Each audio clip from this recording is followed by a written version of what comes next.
Hey, it's Nicole again. In this video, we'll design and prep stencils for this cookie jar and a matching wooden spoon.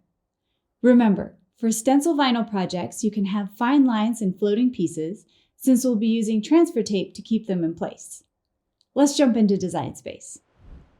I've created a template with the dimensions of my base, in this case, a glass cookie jar.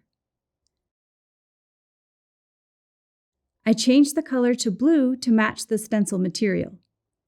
This will help visualize the design and make it stand out from the grid on the Design Space canvas. Next, I'll add my images from the image library and resize, duplicate, and center as needed.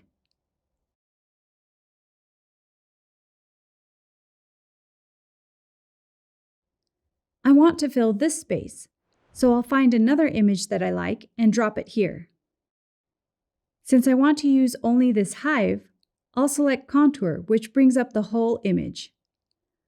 I'll hide all contours, then select just the hive and the hive details and exit Contour.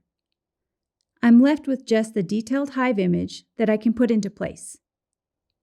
When it looks good, I'll select all, and using the Combine menu, select Exclude, which shows me how my stencil will look. If I need to reposition, resize, or adjust, I'll click on the image I need to adjust in the Layers panel and fix it. When I click off the image, it will retain the Exclude action. I'll repeat the same process with the spoon stencil. Since it's so small, I can contour out some of the finer details. Make sure you save your design and click Make It. I'm using an Explore 3, so it will ask me how I'm cutting my material. Since I'm using a smart material, I'll select Without Matte.